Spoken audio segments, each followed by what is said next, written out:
महिमा आदर और धन्यवाद जो सिंहासन पर बैठा है।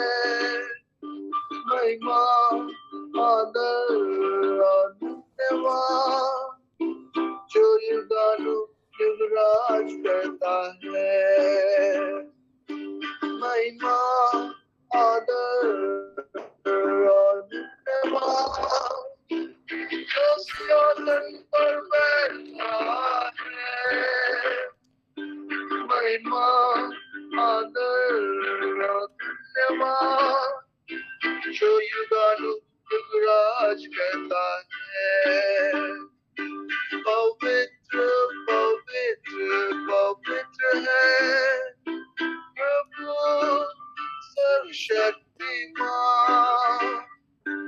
पवित्र पवित्र पवित्र है यीशु सर्वशक्तिमान। पवित्र पवित्र पवित्र है प्रभु सर्वशक्तिमान। पवित्र पवित्र पवित्र है यीशु सर्वशक्तिमान। छुपा जो है जो आने वाला है। छुपा जो है जो आने वाला है। के योग्य यीशु प्रभु, आदर के योग्य यीशु मसीह, सामर्थ के योग्य यीशु मसीह, सृष्टिकर्ता यीशु मसीह। महिमा आदर और धन्यवाद जो सिंहासन पर बैठा है। महिमा आदर और धन्यवाद जो युवराज करता है। महिमा आदर और धन्यवाद जो सिंहासन पर बैठा है। महिमा आदर और धन्यवाद जो युवराज करता है।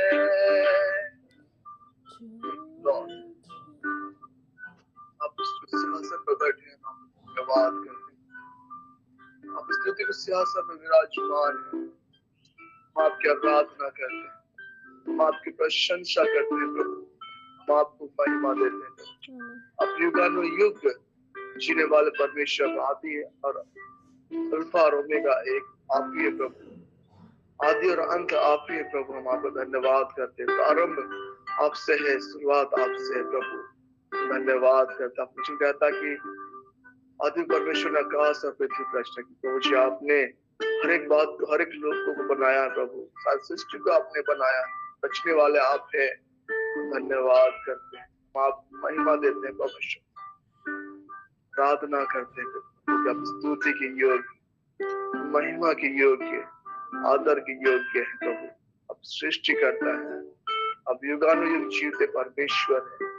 Thank Lord, thank you Jesus. सारी आदर, महिमा, गौरव, प्रशंसा आपको मिलने पाए।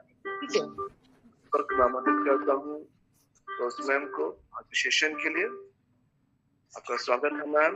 Over to you ma'am.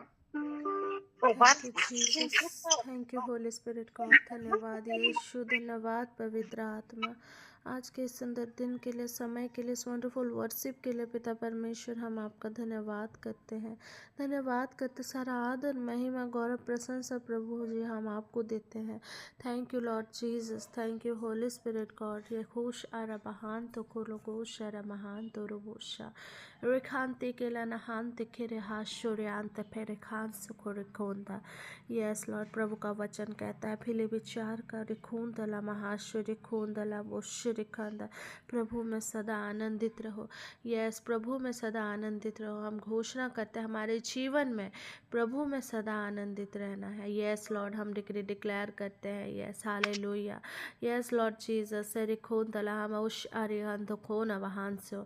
हम घोषणा करते हैं हम असीम रूप से आशीषित हैं और जो कुछ भी हम छूते हैं वह अच्छे के लिए कार्य करता है। हम डिक्री डिक्लेयर करते हैं पिता कि आफूश रिखोन तला हमारे हाथों के कार्य आशीषित है। यस, हम डिक्री डिक्लेयर करते हैं प्रभु जी, हमारे रिखोन दल हमारे जीवन में चारों दिशाओं से रिखोन दला शुभ समाचार आते हैं। यस लॉर्ड, रिखोन दला आलो खूब महेंद्र रे खासा। मैं चारों दिशाओं से सुरक्षित और निर्देशित हूँ। मैं डिक्री डिक्लेयर करती हूँ यस लॉर्ड जीसस, हम परमेश्वर के पुत्र हैं। यस लॉर्ड जीसस, रिखोन दला हम प्रभु में सदा आशीषित किए गए हैं और प्रभु की करुणा हमारे जीवन में सदा की। हम डिक्री डिक्लेयर करते हैं we are blessed beyond all the measures lord. We decree declare lord, हम परमेश्वर के अनुग्रह से बचे हुए हैं। हम डिक्री डिक्लेयर करते हैं हम अविनाशी बीज से उत्पन्न हुए हैं।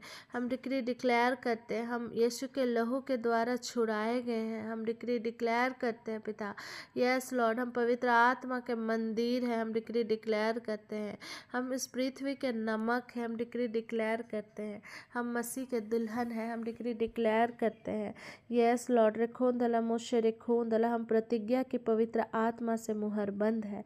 हम डिक्री डिक्लेयर करते हैं यस लॉर्ड, हम एक संत है। हम डिक्री डिक्लेयर करते हैं हम परमेश्वर के चुने हुए हैं।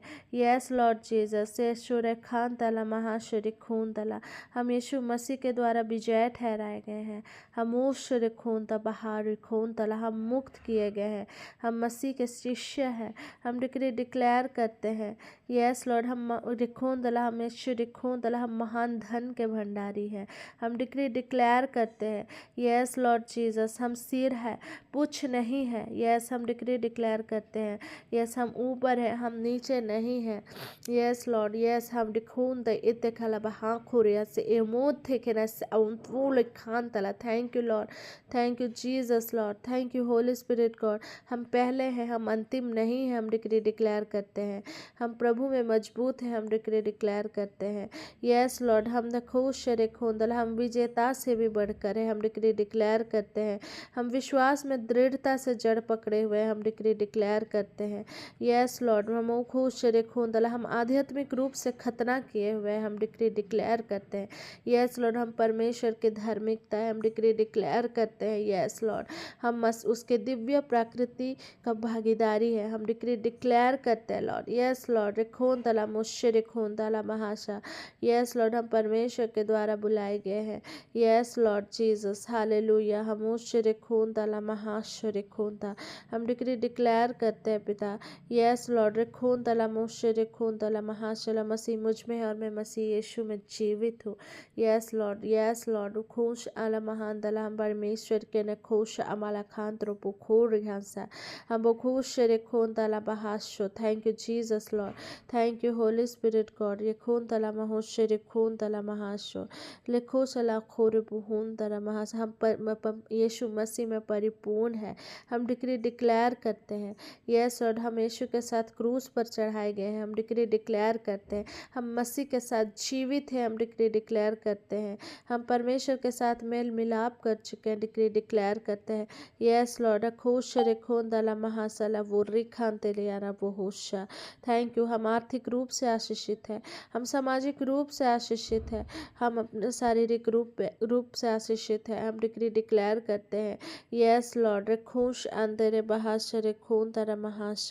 हर एक क्षेत्र में हम आशीषित हैं। हम अपने पड़ोसियों के बीच में आशीषित हैं। हम अपने कार्यस्थलों में आशीषित हैं यस लॉर्ड, रिखून दैमिने खान तुलो बुरु खुश रिखान तला। Thank you lord, thank you Jesus lord, thank you विश्वास से रिखून तला हमारे खून तला महोश्य रिखून तला फोशा रिखौरे हंसे हंदा।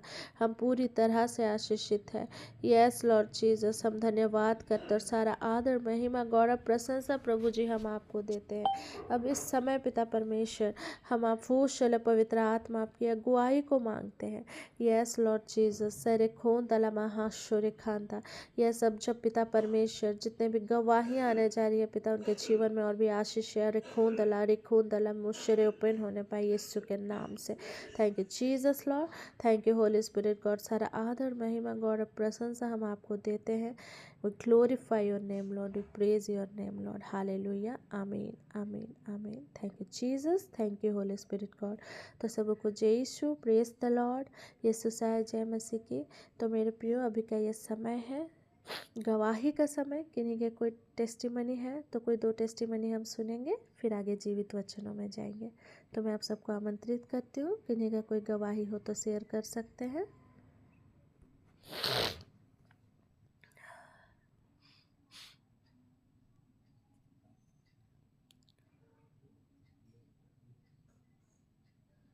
किन्हीं को अगुवाई हो रही तो आप टेस्टिमनी शेयर कर सकते हैं, गवाही परमेश्वर की महिमा के लिए।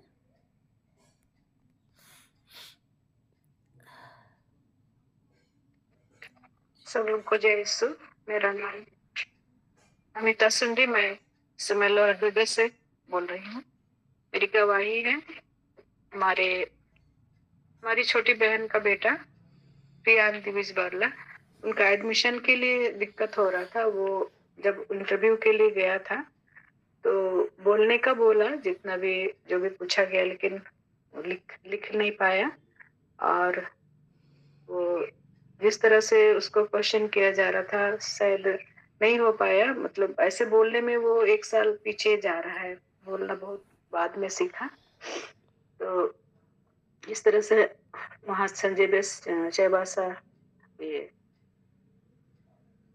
संजय बेस स्कूल में, ये इंग्लिश मीडियम में, तो हम लोग चाह रहे हैं कि उसी में पढ़े, क्योंकि उसकी माँ रहती है गढ़वा में और उसके बाबा रहते हैं चाईबासा में।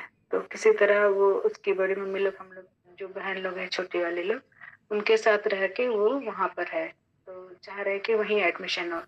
तो पहले राउंड में जो इंटरव्यू हुआ वो शायद नहीं निकाला। फिर सेकंड राउंड में फिर सिस्टर उनको बुलाई कि दोबारा उसका इंटरव्यू लिया जाए। तो इस तरह से उसका इंटरव्यू लिया गया। तो वो लिख नहीं पाया, कुछ थोड़ा 1-2 लिखा होगा ABCD, तो ज्यादा नहीं लिखा। तो सिस्टर का सोचना होगा शायद ये नहीं कर पाएगा, तो उसका सिलेक्शन नहीं हो पाया। तो फिर इसके बाद हम लोग सोचने लगे कि अब सिलेक्शन नहीं हो पाया, फिर कहाँ एडमिशन होगा। तो इसी तरह से हमने प्रेयर किया कि जो भी है परमेश्वर आपकी इच्छा हो, उस बेटे का उस जगह पे ही सिलेक्शन हो। तो मैं जिस जगह में कार्य करती हूँ उस जगह में उस दिन संत अंजेला का पर्व मनाया जा रहा था। तो मैं संत अंजेला से निवेदन की, वो एक शिक्षिका के रूप में शायद कार्यरत थी, उतना मैं नहीं जीवनी जान पा रही हूँ। तो वो बच्चों को बहुत प्यार करती है अच्छी शिक्षा के लिए। तो मैं उस दिन उसके नाम से फिर प्रेयर करने लगी कि इस बेटे को संत अंजेला मैं आपके हाथों में सौंपती हूँ, इस बेटे का किसी तरह भी स्कूल में एडमिशन हो जाए। तो इस तरह से फिर बाद में थोड़ा लंबा टाइम लगा। फिर उसी बीच में दामाद और मेरी छोटी वाली बहन अनिला प्रिंसिपल से मिलने के लिए 2-3 बार गए, लेकिन प्रिंसिपल नहीं मिल पा रहे। तो उस समय भी फिर मैं प्रेयर करने लगी कि जो भी है वहाँ के प्रिंसिपल इस समय हमारी छोटी बहन और दामाद से बातें कर पाए ताकि बेटे का एडमिशन हो पाए। लेकिन 2 राउंड जैसे उन लोग गए, शायद नहीं हुआ। फिर बाद में अपने ही बोले कि आप लोग क्या सोच रहे हैं, क्योंकि बेटा थोड़ा सा उतना बोल नहीं पा रहा है तो और बच्चों की अपेक्षा पीछे हो जाएगा। तो फिर भी सोचने लगे कि चलो अच्छा कम से कम नर्सरी में हो जाए, या फिर नहीं होगा तो देखा जाएगा, ऐसे सोच के फिर बाद में प्रिंसिपल सोचने लगी। फिर उस बेटे को एडमिशन के लिए एग्री हो गई और फिलहाल वो बच्चा, मतलब बेटा का एडमिशन हो चुका है स्कूल में। परमेश्वर को धन्यवाद। और एक ठो गवाही है साथ साथ में कि पिछले दिनों 2-3 दिन के पहले वो उसका तबीयत बहुत खराब था, वो सर्दी खांसी वगैरह जैसा था होगा। तो मैं बहन बोली कि बाबू का तबीयत खराब है। तो चिंता हो रही थी क्योंकि उसकी माँ यहाँ नहीं रहती है। तो फिर हम लोगों ने, मैंने बोला कि आप डॉक्टर के पास ले जाओ। तो बोले कि ठीक है, दवाई दे रहे हैं, 1-2 दिन से देखेंगे।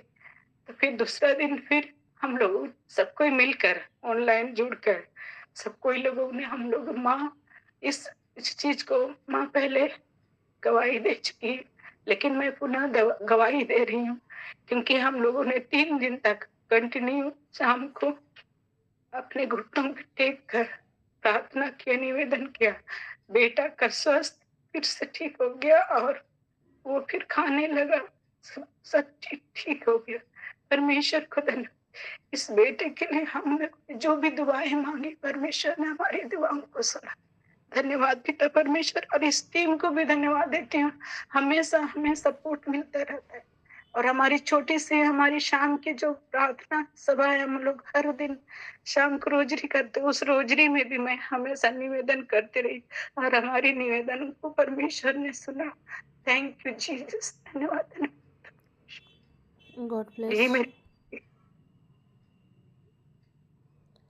God bless you ma'am. आपकी इस गवाही से हम सब आशीषित हैं कि किस तरह प्रभु ने आपके जीवन में कार्य को किया। प्रभु इसी तरह से आपके जीवन में और भी आशीष और गवाहियाँ आते चले जाए यीशु के नाम से। God bless you. और सारा आदर, महिमा, गौरव, प्रशंसा हम प्रभु यीशु पवित्र आत्मा पिता परमेश्वर को देते हैं। ऑल ग्लोरी टू गॉड, आमीन। और किन्हीं का कोई टेस्टिमनी है तो शेयर कर सकते हैं।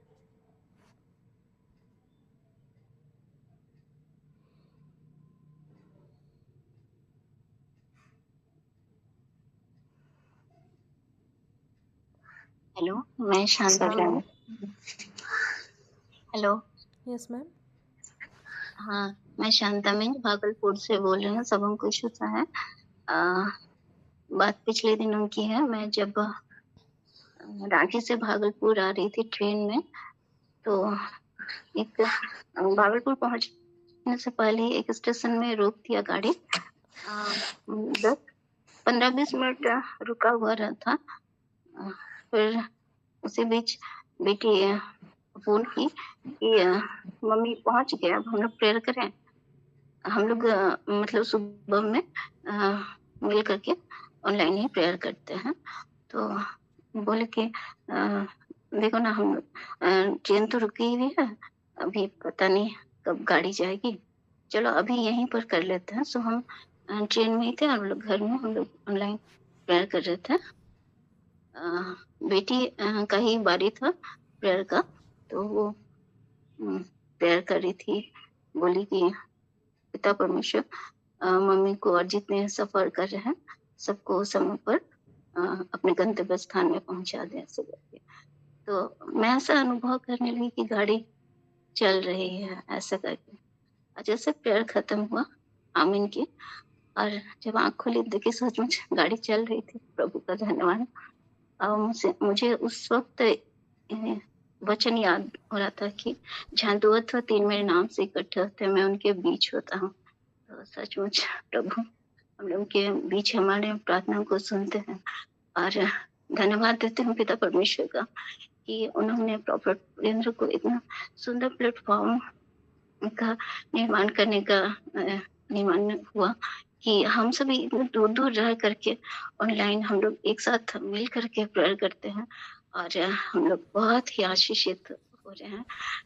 पिता ईश्वर को बहुत बहुत धन्यवाद। बस ये मेरी छोटी सी गवाही है। धन्यवाद। Praise the lord. Praise the lord. God bless you Shanta ma'am. आपके जीवन में इसी तरह गवाही आते चले जाए। God bless you. All glory to God. सारा आदर, महिमा, गौरव, प्रशंसा हम प्रभु को देते हैं। आमीन। और किन्हीं का कोई टेस्टिमनी है, फिर हम आगे के वचन की ओर बढ़ेंगे।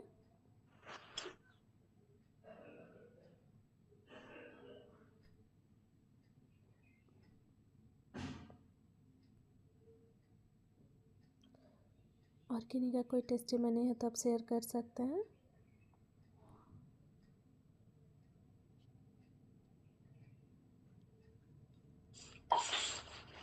Praise the Lord.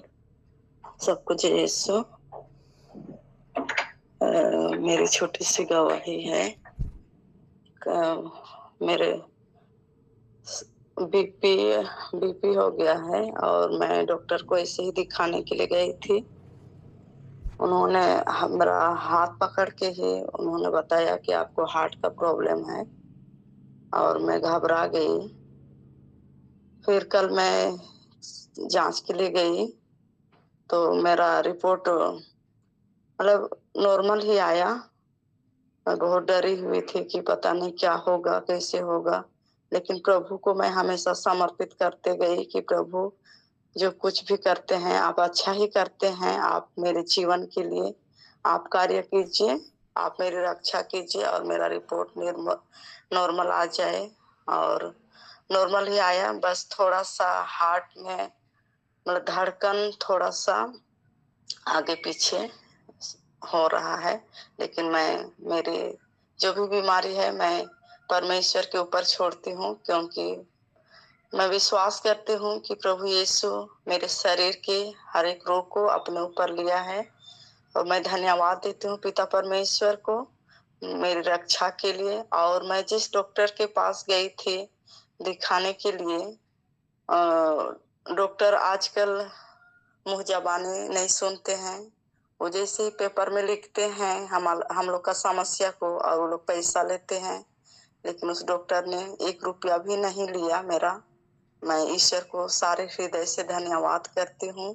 और उन्होंने मुझे अच्छा सजेशन दिया कि आप ऐसे डॉक्टर हृदय डॉक्टर से मिलिए, और उन्होंने मुझे अच्छा सलाह दिया। मैं पिता परमेश्वर को धन्यवाद देती हूँ मेरी आत्मा को अगुवाई करने के लिए। Praise the lord. Praise the lord. यीशु मसीह चंगा करने वाला मसीह है। हम यीशु के कोड़े खाने से ही चंगे किए गए हैं। तो मैम आपके इस गवाही से आपको पवित्र आत्मा बहुत आयत से और भी आगे बढ़ाए और गॉड ब्लेस यू। इसी तरह आपके जीवन में गवाहियाँ आते चले जाए। God bless you. सारा आदर महिमा गौरव प्रशंसा हम प्रभु यीशु पवित्र आत्मा पिता परमेश्वर को देते हैं। Praise the Lord. तो मेरे प्रियो आगे का समय है जीवित वचनों का समय। तो मैं प्रभु के दास प्रोफेट वीरेंद्र सर को आमंत्रित करती हूँ। Over to you sir.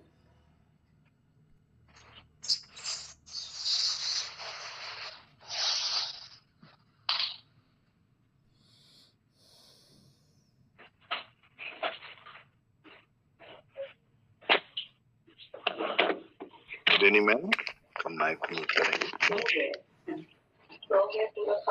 Thank you Jesus.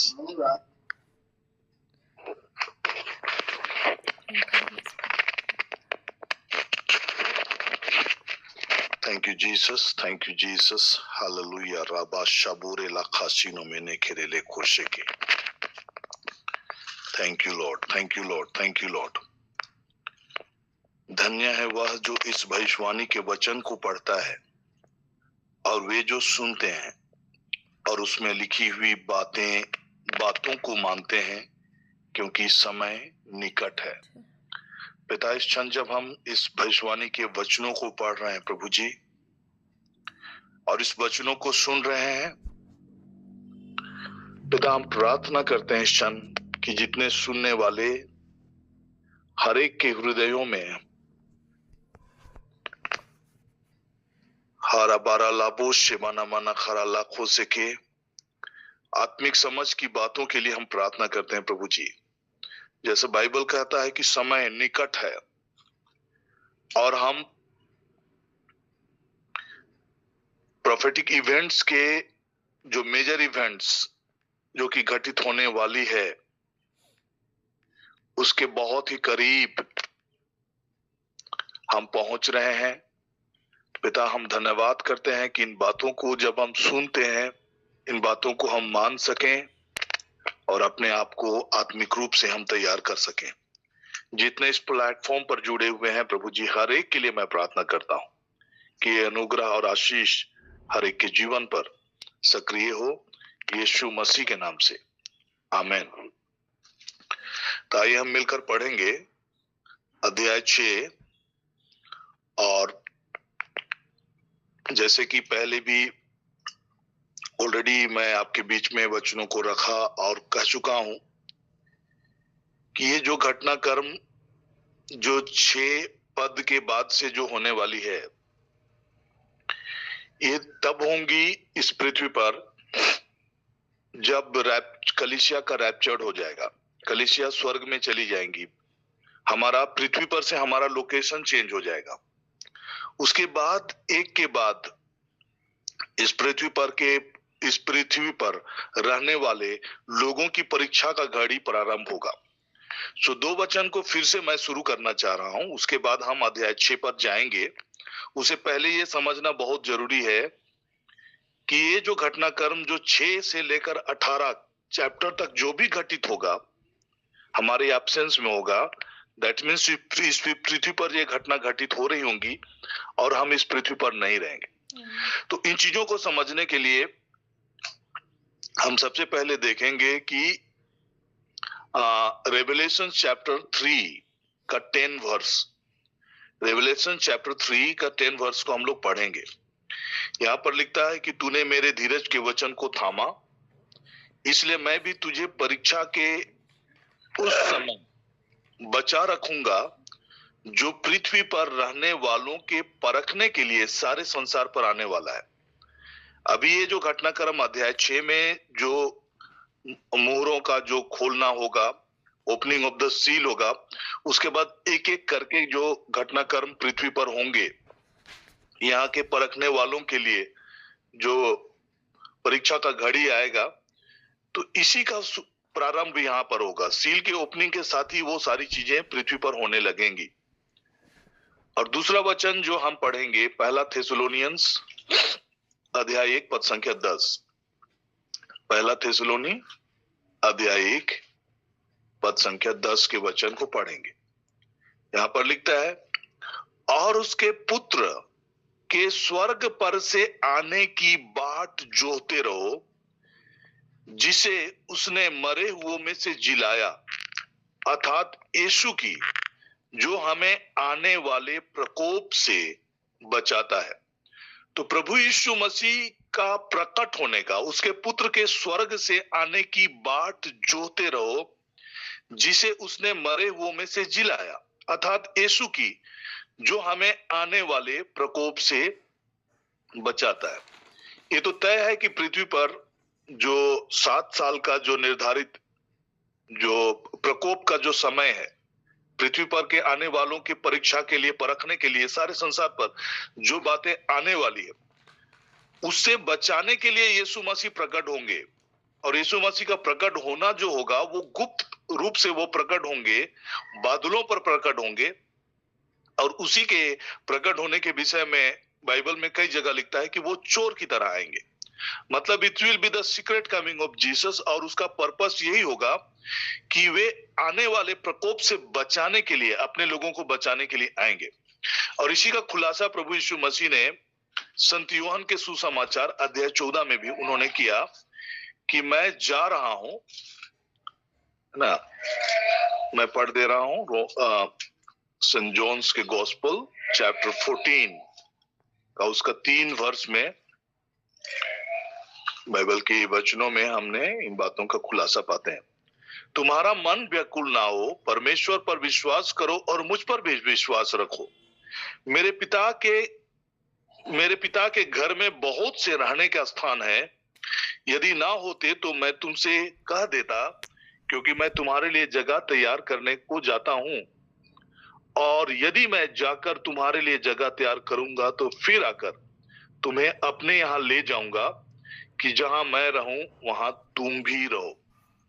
तो दिस इज द प्रॉमिस, प्रभु यीशु मसीह का प्रकट होने का हम इंतजार करें इस प्रतिज्ञा के अनुसार कि वो हमारे पहले गए, जगह तैयार करने के लिए गए, और जब जगह तैयार हो जाएगा तो जैसे उन्होंने वादा किया कि वो आकर हमें ले जाएंगे, ताकि जहां प्रभु यीशु मसीह है वहां हम भी रहें।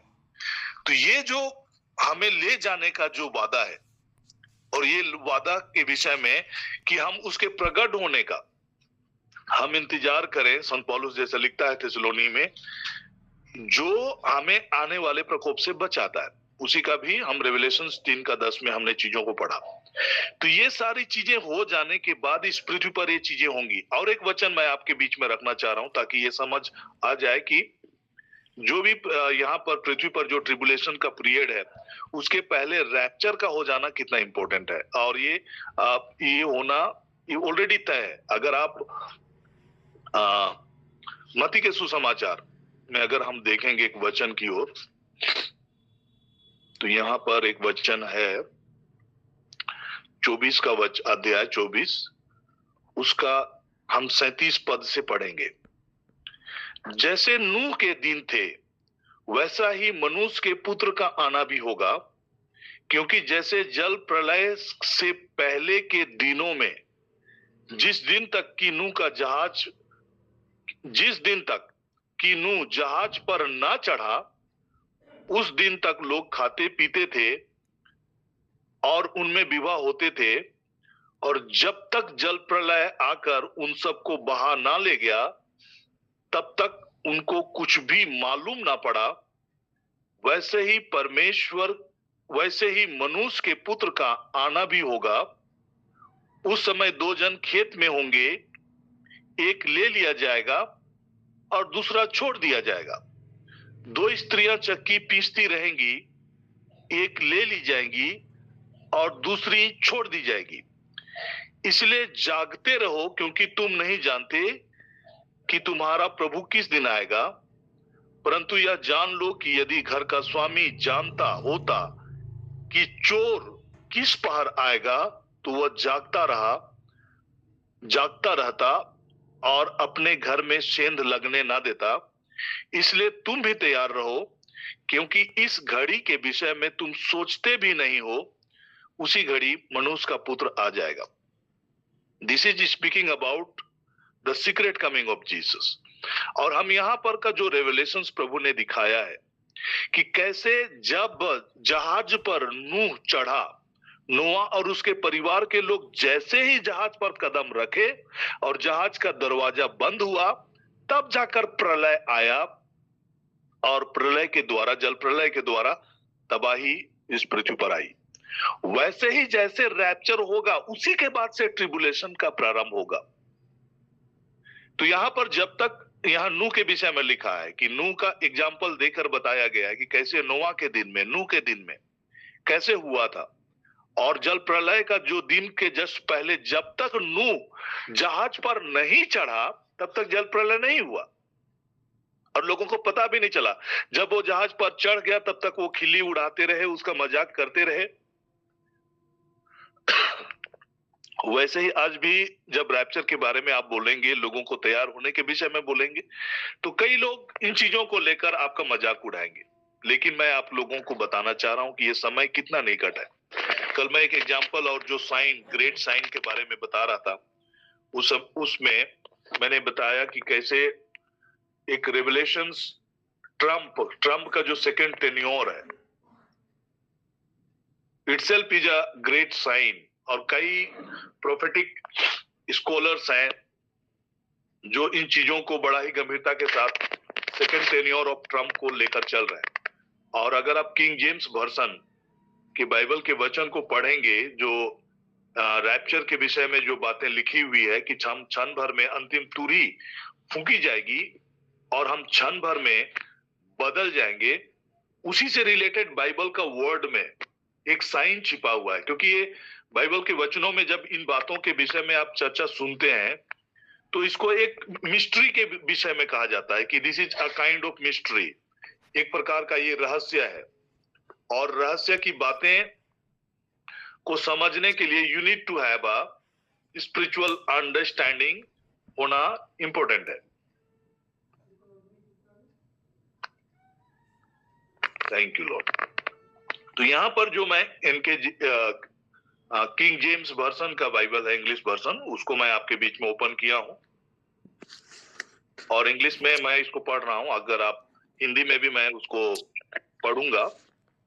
तो क्यों ये समय है जो हम रैप्चर के समय के विषय में क्यों बार बार चर्चा कर रहे हैं, और कई इंडिकेशंस जो संकेत के रूप में जो चीजें हमारे सम्मुख रखी जा रही है, दिस इज एन इंडिकेशंस कि हम लोग कितने नजदीक में हैं। और आज भी लोग खाते पीते, जिस प्रकार से नूह के विषय में कहा गया है, हम आत्मिक रूप से सजग नहीं होते, है ना। जिसको खाना पीना है, जैसा जिंदगी जीना है, वैसे ही हम जी रहे हैं और हम एक्सपेक्ट कर रहे हैं कि हम रैप्चर में चले जाएंगे। लेकिन अगर हम जागेंगे नहीं और हम अपने जीवन के शैली में, जीवन में परिवर्तन नहीं करेंगे, जैसा मर्जी वैसा जीते रहेंगे, खाते पीते रहेंगे, और जो जैसे उसमें विवाह होते हैं, मतलब जिंदगी जिस रीति से चल रहा है, आत्मिक जिंदगी को लेकर हम कोई सीरियसनेस नहीं है। जो दिनचर्या हमारा चल रहा है, जिस रीति से चल रहा है, उसी रीति से हम अपने जिंदगी को जीते रहेंगे और हम स्पेशली कुछ एफर्ट्स नहीं डालेंगे। प्रार्थना के लिए कोई अलग से समय नहीं निकालेंगे, बाइबल के वचनों को पढ़ने के लिए कोई अलग से समय निकालेंगे नहीं। इतना व्यस्त रहेंगे जिंदगी में, अपने ही आप में हम इतने उलझे रहेंगे, सुबह से शाम हमारा जिंदगी ऐसा ही चलता रहेगा एंड विल बी एक्सपेक्टिंग कि हम रैप्चर में चले जाएंगे। तो मैं समझता हूं अभी जागने का समय आ चुका है और हमें तैयार रहने का समय आ चुका है। तो इन चीजों के जरिए मैं इसलिए आपको आगाह कर रहा हूं और बार बार इन चीजों को बता भी रहा हूं कि अब समय बहुत निकट है। तो यहाँ जो बातें मैं आपके बीच में रखना चाह रहा था, जो एक साइन के रूप में कई प्रोफेटिक स्कॉलर्स इस चीज को, जो एंड टाइम प्रोफेटिक स्कॉलर्स हैं और जो लोग रैप्चर के विषय में जो लोग गंभीर हैं, उनके जरिए इन चीजों को एक साइन के रूप में देखा जा रहा है। ट्रम्प का सेकंड टेन्योर में आना, इसको साइन के रूप में देखा जा रहा है, इसको मिस्ट्री के रूप में बोला जा रहा है। Behold, I show you a mystery, we shall not all sleep, but we shall all be changed। मैं इसका हिंदी वर्जन को भी आपके बीच में पढ़ रहा हूं ताकि चीजें आपके लिए समझने में आपको सहूलियत हो। हाँ, देखो मैं तुमसे भेद की बातें जब हम कहते हैं तो समथिंग हिडन है, जो सबके लिए रिवील्ड नहीं है, सबको दिखाई नहीं देता है। हम सब नहीं सोएंगे परंतु सब बदल जाएंगे और ये क्षण भर में पलक मारते ही अंतिम तुरही फूंकते ही होगा, क्योंकि तुरही फूंकी जाएगी और मुर्दे अविनाशी दशा में उठाए जाएंगे और हम बदल जाएंगे। यहाँ पर जो तुरही, अंतिम तुरही फूंकी जाएगी, उसी के लिए जो वर्ड लिखा गया है बाइबल में और उसके बाद का वर्ड, दोनों में डिफरेंस है, but there is a indication. दोनों का मीनिंग सेम है, लेकिन एक इंडिकेशन, एक साइन के रूप में, चूंकि ये भेद की बातें हैं इसलिए एक साइन के रूप में कुछ चीजें छिपी हुई है जो बहुतों को आंखों से दिखाई नहीं दे रहा है, बहुतों को समझ में नहीं आ रहा है, लेकिन देयर इज अ साइन। दोनों के लिए ट्रम्पेट वर्ड यूज हो सकता था, but there is a Trump.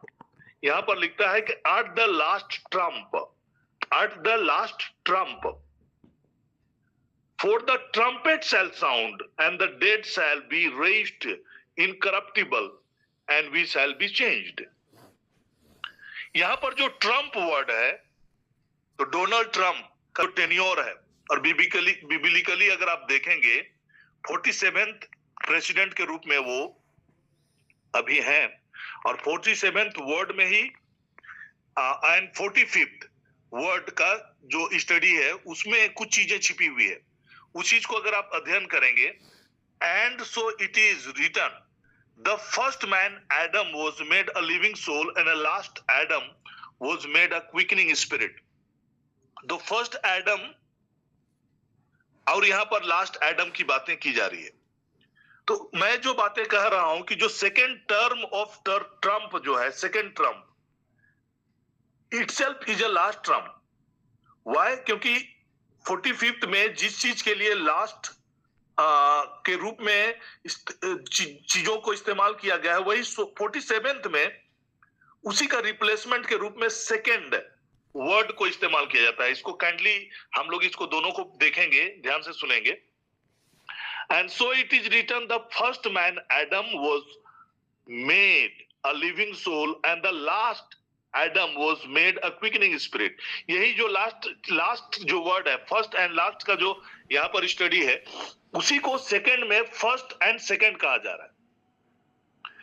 The first man is of the earthy, the second man is the lord from haven.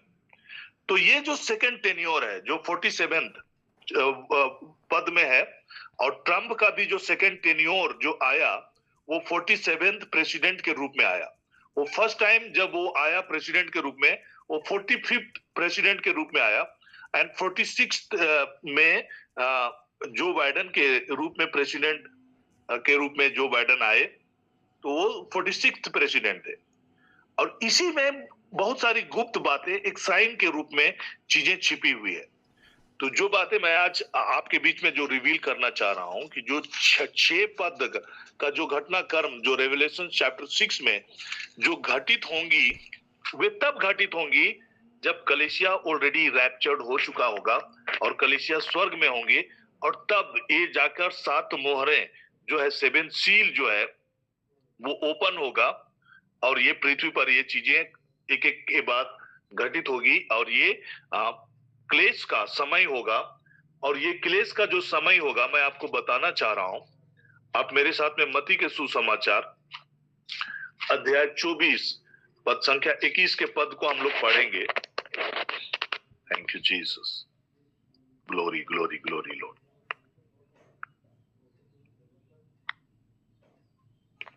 Okay, हाँ Rose ma'am, you can display the verses, है ना। मत्ती का सुसमाचार अध्याय 24 पद संख्या 21 के वचन को हम लोग पढ़ेंगे। क्योंकि उस समय ऐसा भारी क्लेश होगा जैसा जगत के आरंभ से न अब तक हुआ और न कभी होगा। यदि वे दिन घटाए ना जाते तो कोई प्राणी ना बचता, परंतु चुने हुओं के कारण वे दिन घटाए जाएंगे।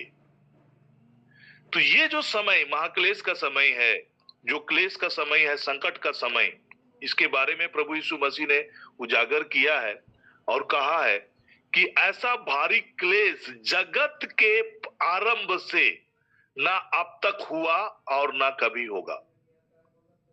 मतलब इसे टेरिबल टाइम और पृथ्वी पर आने वाला नहीं है। तो यही टेरिबल टाइम, यहां पर हम 6ठा अध्याय से उन चीजों का होना की चीजों को देख रहे हैं। तो हम जो विश्वासी लोग के लिए ये समय कितना अहम है, कितना इंपॉर्टेंट है। और मैंने बार बार और एक रेवलेशंस को आपके बीच में रखा, अंजीर के दृष्टांत को रखा, और उसमें भी इन्हीं बातों को आपके बीच में बताने का प्रयास किया कि लाइक ये सारी चीजें इंडिकेटर के रूप में हमारे लाइफ में काम कर रहा है, और ये बहुत सारी चीजों को दिखा रहा है। रोज मैम उस 32 वर्ष को आप लेंगे, 32 से लेकर 34 35।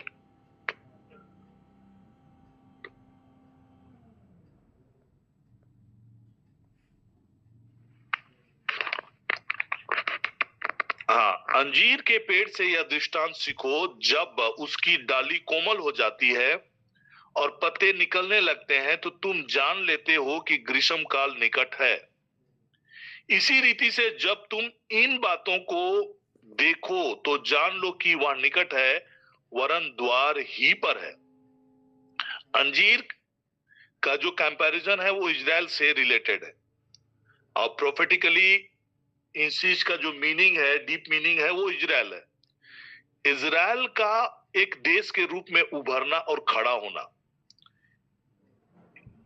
इसी रीति से जब तुम इन बातों को होते हुए देखो, कहने का मतलब यहां पर इन बातों का कहने का मतलब इजराइल का एक देश के रूप में उभर कर आना, इन बातों के विषय में यहां पर जो बातें कही जा रही है। तो जान लो कि वह समय निकट है, वरन द्वार पर ही है। मैं तुमसे सच कहता हूं, जब तक ये सब बातें पूरी ना हो ले तब तक इस पीढ़ी का अंत नहीं होगा। दैट मीन्स ये जो जितने भी जो घटनाक्रम चैप्टर 24, 25 में जो भी बातों का जिक्र है, ये सारे घटनाक्रम इसी समय काल में होगा। कौन सा समय काल? इजराइल के गठन होने के बाद जो लोग पैदा होंगे, उस जेनरेशन, उस पीढ़ी का अंत नहीं होगा, और उस पीढ़ी के अंत होने से पहले ये सारे चीज होगा। तो लास्ट टाइम जब मैं आपके बीच में इस चैप्टर को एक्सप्लेन किया था, उस समय इन बातों को बताया था कि 1948 इजराइल का एक देश के रूप में उभर कर आना हुआ, और 1948 के अराउंड में जो लोग पैदा हुए, वो पीढ़ी, वो जेनरेशन आज के समय में वे 76-75 इयर्स के एज के हैं। उस पीढ़ी का अंत नहीं होगा, तब ये सारा घटनाक्रम हो जाएगा। और हमने सेकेंड ट्रम्प, लास्ट ट्रम्प का जो सेकेंड टेन्योर है, जो 4 इयर्स का जो प्रेसिडेंशियल टर्म होता है, इसी दौरान पे ये ग्रेट इवेंट हैपनिंग का एक्सपेक्टेशंस, या फिर उस रीति से कई प्रोफेटिक स्कॉलर्स इस चीजों को देख रहे हैं। तो मैं फिर से बताना चाह रहा हूं कि ये जो चैप्टर 6 जो रेवलेशंस का बुक में जो बातें होंगी ये रैप्चर के हो जाने के बाद ही होंगी। तो इसके कितने करीब हम हैं, तो हम इस घटनाक्रम को हम लोग धीरे धीरे करके अभी देखेंगे। और सारा चीज को तो कवर हो नहीं पाएगा, बट ऑलरेडी हम इन चीजों को चार प्रकार के जो घोड़े हैं ऑलरेडी पहले भी मॉर्निंग प्रेयर में हम डिस्कस कर चुके हैं। तो यहाँ पर हम एक वचन को केवल देखेंगे, शुरुआती दौर पर हम लोग इसको पढ़ेंगे कि ये घटनाक्रम बहुत सारी चीजें इसमें जो बताई गई है बहुत सारी चीज सांकेतिक है, एग्जैक्टली वैसे नहीं होंगे, बट जो रिजल्ट्स और जो नतीजे होंगे उस रीति से होंगे। बट जैसे कि घोड़ों का आना है ना, उस प्रकार से चीजें यहाँ पर नहीं होंगी। ये एक संकेत है, और घोड़ों पर सवार होना वो दर्शाता है एक रूल की तरह, वो रूलर की तरह आएगा, एक किंग की तरह आएगा। तो वो संकेतिक है, घोड़ा पे सवार होके नहीं आएगा, बट वो संकेत है कि घोड़ा पे सवार का कहने का मतलब और सिर में मुकुट का होने का कहने का मतलब he will be the ruler, वो रूल करेगा। मतलब पृथ्वी में वो एक रूलर की तरह होगा और जो पावर कैरी करेगा और चीजें उसके अधीन होंगे। जो क्राउन होगा वो अथॉरिटी को दर्शाता है, और घोड़े पे सवार होना मतलब वो शासन को दर्शाता है कि he will be the ruler, और जिसके अंडर में पृथ्वी होंगे उस दौरान पे, और उनके पास पावर होगा और सब उसके अधीन होंगे। This is the indications. जो व्हाइट, तो यहां पर हम लोग इसको क्रमवत पढ़ेंगे। फिर मैंने देखा कि मेमने ने उन 7 मुहरों में से एक को खोला। यहाँ पर भी जो मेमने वर्ड है, इट इज नॉट मेमना, मेमना कोई नहीं खोलेगा, बट दिस इज जीसस। ये उसका सांकेतिक स्वरूप है जो दर्शन में दिखाया गया है। स्पिरिचुअल जब विजन्स होते हैं तो many times it will be in एक साइंस के रूप में होते हैं, वो संकेत के रूप में होते हैं। एग्जैक्टली कई चीजें जो बाइबल में लिखी गई है वो कई सांकेतिक हैं और कई वास्तविक हैं। तो आपको अंडरस्टैंड करना है कि सर्टेन थिंग्स आर सांकेतिक के रूप में है और बहुत सारी चीजें जो है वो रियल जैसा होगा वैसा दर्शाया गया। तो यहाँ पर दोनों चीज का मिश्रण है। तो यहाँ पर जो मेमने ने उन 7 मोहरों में से एक को खोला, कहने का मतलब वो मेमना नहीं खोलेगा, मेमने के आकृति में नहीं होगा, बट एग्जैक्टली वो जीसस होगा और जीसस उस चीज को ओपन करेगा। जैसे कि मैंने पहले भी कहा कि जब जॉन द बैप्टिस्ट जीसस को देखा तो उसको इंसान के रूप में आते हुए देखा, उसको मेमना के रूप में आते हुए नहीं देखा। जब वो बपतिस्मा लेने के लिए जब जॉर्डन रिवर में आ रहे थे तो उसको देखते साथ जॉन द बैप्टिस्ट ने क्या कहा कि देखिए ईश्वर का मेमना जो संसार का पाप को हर लेता है। मतलब देखो वो ईश्वर का मेमना है, बट इट वॉज नॉट मेमना, इट वॉज जीसस। वो फिजिकल रूप में एक मनुष्य के रूप में वहां खड़ा, उनके सामने खड़ा है, बट उसको देखकर यूहन्ना बोल रहा है कि ये ईश्वर का मेमना है। तो यहाँ पर भी जब हम मेमने की शब्दों को सुनते हैं तो हम इमेजिन करने लगते हैं कि वो मेमना की आकृति में होगा, मेमना की तरह होगा और मेमना आकर चीजों को खोलेगा। ऐसा नहीं, Jesus will be there. Literally Jesus जिस रूप में जीसस अपने महिमान्वित रूप में जो रेवलेशंस के चैप्टर में शुरुआती दौर पर जैसा उसका रिवील हुआ है वैसा जीसस होंगे और वो उन मोहरों को खोलेंगे। तो फिर मैंने देखा कि मेमने ने उन 7 मोहरों में से एक को खोला और उन चारों प्राणियों में से एक का गर्जन का सा शब्द सुना। मैंने दृष्टि की और देखो एक श्वेत घोड़ा है और उसका सवार धनुष लिए हुए है और उसे एक मुकुट दिया गया और वह जय करता हुआ निकला और जय भी प्राप्त करे। तो यहां पर कुछ चीजों को समझना है। सफेद घोड़ा में हम प्रभु यीशु मसीह को भी आते हुए देखेंगे, लेकिन ये प्रभु यीशु मसीह नहीं है। तो सीलिंग का ओपनिंग जो होगा, फर्स्ट सील का जो ओपनिंग होगा वो अंटी क्राइस्ट का रेवलेशन होगा। अंटी क्राइस्ट प्रकट होंगे, अंटी क्राइस्ट को प्रकट किया जाएगा, छोड़ दिया जाएगा।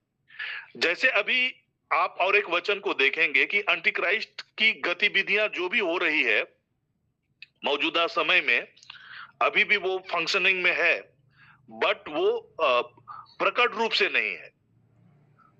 और प्रकट रूप से नहीं है, मतलब वो हिडन है और सीक्रेटली वो अपने कामों को कर रहा है, उसको रोका गया है, उसका समय अभी आया नहीं है। तो बहुत सारे जो वर्क जो एंटी क्राइस्ट का जो प्लेटफॉर्म अभी तैयार हो रहा है, बहुत सारे घटनाक्रम अभी आप देखेंगे व्हाट्सएप में कई प्रकार के न्यूज़ेस फ्लैशेस आ रहे हैं, मतलब व्हाट्सएप में मैसेज के रूप में छत्तीसगढ़ में ऐसा होने जा रहा है 1 मार्च को, ऐसा करके बहुत सारे न्यूज चल रहे हैं, है ना। व्हाट्सएप में मैसेजेस आ रहे हैं और उसमें ये दिखाया जा रहा है कि लाइक कैसे क्रिश्चियंस लोग के ऊपर में प्रहार होगा, ये होगा। तो मैं उन चीजों के विषय में बहुत डिटेल्ड नहीं जाना चाह रहा हूं, बट ये कहना चाह रहा हूं कि इस प्रकार के हलचल आपको दिखेंगे और इस प्रकार की चीजें ये उन दिनों के लिए तैयारियां हैं और इन दिनों में साक्षात उस रीति की चीजें होंगे, क्योंकि हम 7 सील के बारे में 3rd सील के बारे में जब हम देखेंगे तो कैसे लोग एक दूसरे का मर्डर करेंगे, एक दूसरे का मतलब ऐसा भयावह स्थिति होगा जो कि कल्पना से परे। लेकिन पहले रैप्चर के पहले ये सारा चीज नहीं होगा, क्योंकि ऑलरेडी एंटी क्राइस्ट को रोका गया है। यहां पर लिखता है कि तुम 2 थेसलोनियंस चैप्टर 2 वर्स 6 और 7 को मैं पढ़ रहा हूं। तुम उस वस्तु को जानते हो जो उसे अभी रोक रहा है और वह अपने ही समय में प्रकट हो, क्योंकि अधर्म का भेद अब भी कार्य करता जाता है, पर अभी एक रोकने वाला है और जब तक वह दूर ना हो जाए वह उसे रोके रहेगा। अधर्म का भेद अब भी कार्य कर रहा है। अगर आप इसको देखेंगे इंग्लिश वर्जन में, इट इज सीक्रेटली वर्किंग, वो सीक्रेट रूप से, गुप्त रूप से आज भी काम कर रहा है, बैकग्राउंड में काम कर रहा है, लेकिन प्रकट रूप से वो काम नहीं कर पा रहा क्योंकि उसको रोका गया। सो दिस विल बी द, जब 2nd सील, अब 1st सील जब ओपन हो जाएगा तो पहला चीज क्या होगा कि एंटी क्राइस्ट रिवील किए जाएंगे, एंटी क्राइस्ट को छोड़ा जाएगा, एंटी क्राइस्ट प्रकट किया जाएगा और वो एंटी क्राइस्ट का प्रकट होना विपत्ति का प्रारंभ का साइन है वो। तो यहाँ पर जो 1st सीलिंग ऑफ ओपनिंग, तो कई प्रकार से यहाँ पर लोग भ्रमित होंगे, गुमराह किए जाएंगे, क्योंकि वो श्वेत घोड़ा में सवार कहने का मतलब वो एक पीस को इंडिकेट करेगा कि वो शांति स्थापित करने के लिए आ रहा है और उसी के लिए उसको मुकुट दिया जाएगा, है ना। धनुष होगा, उसे एक मुकुट दिया जाएगा। मुकुट दिया जाना कहने का मतलब उसको पावर दिया जाएगा और उसके धनुष, वह सवार धनुष लिए हुए होंगे। तो 2 चीज समझना जरूरी है कि जीसस जब भी आएगा, जीसस को मुकुट देने की जरूरत नहीं है, ऑलरेडी वो मुकुट धारण किए हुए होंगे, क्योंकि वो राजाओं का राजा है, प्रभुओं का प्रभु है, उसे मुकुट किसी से प्राप्त करने की जरूरत नहीं है। एंड जीसस जब भी आएगा उसके पास 2धारी तलवार होगा, शोड होगा, धनुष नहीं होगा, और वो महिमा के साथ आएंगे। तो ये चीजें कई बार लोगों को ये भ्रमित करने वाला होगा, लोगों को दिखेगा और कई लोग इस चीज को भ्रमित होंगे और इजराइल भी एंटी क्राइस्ट के साथ पीस ट्रीटी करेगा, ये भ्रम में कि वो मसीह है बोल के। तो सब पहला चीज जो रिवीलिंग ऑफ सील जो होगा, उसके वजह से पहला जो चीज होगा वो भ्रम का चीज होगा, डिसेप्शन का चीज होगा। फर्स्ट थिंग विल बी, लोग डिसीव हो जाएंगे। एंटी क्राइस्ट जब प्रकट होंगे तो लोग, जो लोग संसार के लोग होंगे, वे लोग डिसीव हो जाएंगे और उसे ये समझेंगे कि वो इस पृथ्वी पर शांति को कायम करेगा। तो first thing will happen like that. तो जीसस ने कहा कि जब वह जैतून पहाड़ पर बैठा था तो चेलों ने एकांत में उनके पास आकर कहा, हमें बता कि ये बातें कब होंगी, तेरे आने का और जगत के अंत का चिन्ह क्या होगा। यीशु ने उनको उत्तर दिया, सावधान रहो, कोई तुम्हें ना भरमाने पाए, क्योंकि बहुत से ऐसे होंगे जो मेरे नाम से आकर कहेंगे मैं मसीह हूं और बहुतों को भरमाएंगे। So this will be the first thing कि जैसे एंटी क्राइस्ट रिवील होगा, लोग भ्रमित हो जाएंगे और खासकर इजराइल के लोग उसके साथ पीस ट्रीटी करेंगे, इस भ्रम में करेंगे कि वो मसीह है बोल के। और व्हाइट हॉर्स में उनके आना, मसीह के साथ उसका कंपैरिजन या मसीह की तरह लोग उसको देखकर भ्रमित होंगे। तो लिटरली वो घोड़ा में सवार होकर नहीं आएगा, बट घोड़े में सवार करने का मतलब वो एक रॉयल किंग की तरह होगा, एक रूलर की तरह प्रकट होगा, और उसको लोग एक्सपेक्ट करेंगे कि वो पृथ्वी पर शांति को कायम करेंगे। और वो पीस ट्रीटी दानियल का किताब में आप देखेंगे तो उसमें अंत के दिनों के विषय में लिखा है कि चैप्टर 9 वर्स 26 एंड 27 में हम देखेंगे, वहां पर वो पीस ट्रीटी साइन करेंगे, और पीस ट्रीटी का साइन एंटीक्राइस्ट के प्रकट होने के बाद होगा। तो पहला जो एक डिसेप्शन होगा, साइन जो है वो डिसेप्शन होगा, लोग डिसीव हो जाएंगे, लोग भ्रमित हो जाएंगे, और यही भ्रम का स्थिति पैदा करेगा एंटीक्राइस्ट का आना।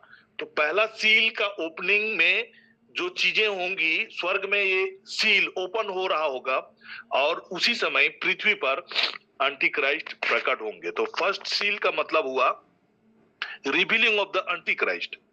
हमने ऑलरेडी थेसलोनियन का चैप्टर 2 का 6 में देखा कि अभी वो रोका गया है, उसका समय अभी नहीं आया है, वो अपने ही समय पर प्रकट होगा। और वो समय कब होगा? जब कलीसिया रैप्चर्ड हो जाएगा। जब कलीसिया रैप्चर्ड हो जाएगा, वो समय कब है? अभी कौन रोक के रखा है? अभी होली स्पिरिट उसको रोक के रखा है, लेकिन जैसे चर्च का रैप्चर होगा, होली स्पिरिट भी मूव करेंगे, क्योंकि वे मसीहों के देह में वो निवास करते हैं। और जैसे यहाँ पर कलीसिया रैप्चर्ड होगा, वैसे ही उसको रोकने वाला नहीं होगा, और वो रिवील हो जाएगा, वो प्रकट हो जाएगा। So this is the first seal का ओपनिंग का मतलब यही है, revealing of the Antichrist, Antichrist का प्रकट होना, एंड उसे मुकुट दिया जाना, और वो जय पाएगा। अभी तक उसको रोका गया है, वो अभी प्रकट, वो अपने समय पर प्रकट होगा। और जैसे मैंने कहा कि उसका समय कब आएगा? जब कलीसिया उसको रोकने वाला यहाँ पर नहीं रहेगा, उसको रोकने वाला यहाँ से चला जाएगा। तो जब रोकने वाला चला जाएगा तभी वो प्रकट होगा। दैट मीन्स कलीसिया रैप्चर्ड हो जाएगा, कलीसिया स्वर्ग में होगा, और तब एंटीक्राइस्ट इस पृथ्वी पर प्रकट होगा। और उसके बाद अलग अलग जो सील ओपन होंगे, उसके साथ ही हम विभिन्न प्रकार के जो विपत्ति है वो पृथ्वी पर आना प्रारंभ होगा। तो यहाँ पर जो चैप्टर 6 में जो भी बातों का हम जिक्र पाएंगे, वो चीज क्रमबद्ध नहीं है। कुछ चीजें के घटनाक्रम यहाँ पर 6 का जो ओपनिंग ऑफ द सील है, वो सारा घटनाक्रम कभी 13 चैप्टर में, 14 चैप्टर में वो कोरिलेटेड है, और ये सब चीज कोरिलेटेड होगा। तो इस प्रकार की जो भी बातें अभी हम अध्ययन करेंगे, उससे पहले एक चीज समझ लेना बहुत जरूरी है कि ये इतना भयानक और इतना कठिन समय आएगा। इसीलिए हमारा अभी जो समय काल है, इसके लिए हमें अपने आप को तैयार रखना और परमेश्वर के वचन को थामे रहना कितना इंपॉर्टेंट है। मैं शीघ्र आने वाला हूं, जो कुछ मेरे पास है उसे थामे रह कि कोई तेरा मुकुट को छीन ना पाए। और प्रभु के प्रकट होने के दिनों को प्रिय जानने के विषय में बाइबल लिखता है कि उसके पुत्र स्वर्ग पर से आने की बाट जोहते रहो, अर्थात यीशु की बाट जोहते रहो, जो हमें आने वाले प्रकोप से बचाता है। प्रभु यीशु मसीह सीक्रेटली वो आएंगे, और हमें जो लोग उसकी बाट जोहते हैं, अर्थात आत्मिक रूप से अपने जीवन को तैयार रख रहे हैं, आत्मा के चलाए चल रहे हैं, वैसे लोगों को प्रभु यीशु मसीह बचा के ले जाएंगे, और उसके बाद एंटीक्राइस्ट इस पृथ्वी पर प्रकट होगा। तो first seal, opening of the seal, Antichrist के प्रकट होने का ये इंडिकेशन है। और इसी समय काल में कभी भी, जैसे मैंने एक एग्जाम्पल के एक साइन के रूप में लास्ट ट्रम्प के बारे में लिखा, there will be no Trump again. Last Trump मतलब सेकेंड ट्रम्प, और सेकेंड ट्रम्प कहने का मतलब ट्रम्प के सेकेंड टेन्योर के बाद there will be no more Trump, और कोई लास्ट ट्रम्प नहीं होगा। यही सेकेंड ट्रम्प ही है, वो लास्ट ट्रम्प है। और ये एक इंडिकेशन है कि इसी के टेन्योर में any time rapture can take place.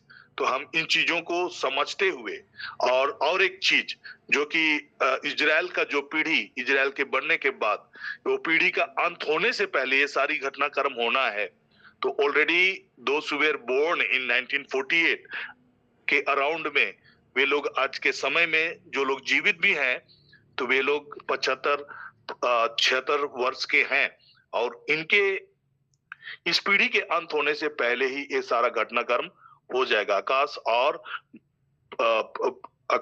और पृथ्वी टल जाएंगे लेकिन मेरा वचन नहीं टलेगा।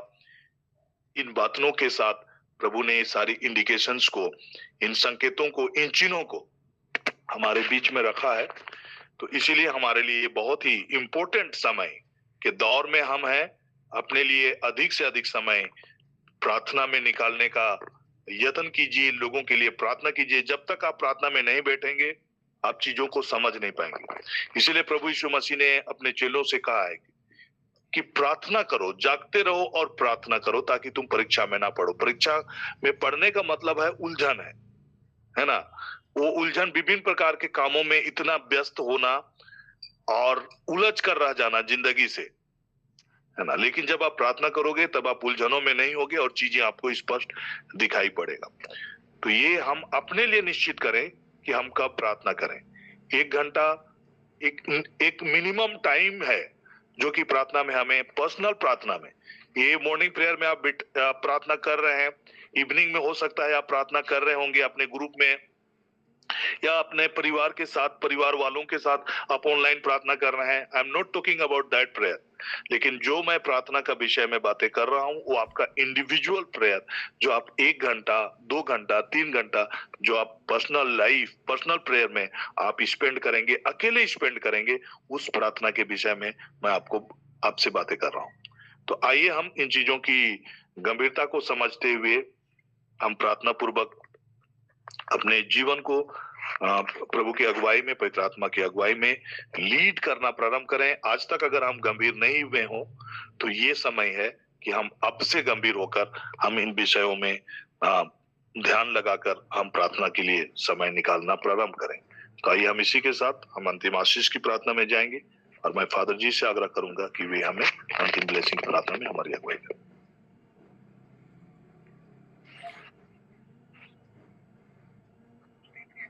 धन्यवाद के साथ में आइए हम पिता अब्बा परमेश्वर को धन्यवाद देते हैं जो महान है और हम सबों को एक साथ अपने छात्र छाया में बुलाते हैं और प्रार्थना करने के लिए विशेष कृपा प्रदान किए हैं। जो प्रभु हम सबों से कहते हैं, मैं अपने भक्तों की प्रार्थनाओं को कभी अनसुनी नहीं करता हूं, और ये है हमारा जीवन। इसलिए हम बार बार उन बातों को मनन कर सकते हैं जैसे मदर तेरेसा, संत मदर तेरेसा, जो जीवित संत के रूप में जाने जाते थे और आज स्वर्ग राज्य में है, संतों के बीच में है। और उन्होंने यही कहा, जो परिवार एक साथ मिल के प्रार्थना करता है, प्रभु के लिए समय देता है, वो परिवार नहीं बिखरता है। आज उसी तरह हम भी जब प्रार्थना में हैं, इस ग्रुप में जुड़े हुए हैं, और जो लोग प्रार्थना नहीं करते हुए होंगे वे लोग इस ग्रुप से हट गए हैं। और इस वजह हम देखते हैं, हम जैसा करते हैं उसका परिणाम वैसा ही मिलता है। हमारा परिवार का टूटना, समाज का बिखारना, बाल बच्चों का आज्ञाकारी नहीं होना, गलत आदतों में चले जाना, ये बिखराव को दिखाता है। तो आइए हम प्रभु को धन्यवाद देते हैं कि प्रभु ने हमें प्रार्थना में जोड़ा है और प्रभु हमारे साथ में है। और यदि प्रभु हमारे साथ में है तो दुनिया की कोई ताकत हमारा विरोध नहीं कर सकता है। इसी भरोसे के साथ में, इसी विश्वास के साथ में हम परमेश्वर के द्वारा आशीर्वाद ग्रहण करेंगे। प्रभु के नाम में ही हमारा कल्याण है, उसी ने स्वर्ग को बनाया। प्रभु आप लोगों के साथ हो और आपके आत्मा सर्वशक्तिमान पिता व परमेश्वर, पिता और पुत्र पवित्र आत्मा का आशीर्वाद आप उतरे, आपके परिवार के सदस्यों पर उतरे, आपके कार्य क्षेत्र में और आपके कार्यों में उतरे और सदा सर्वदा बना रहे। आमीन।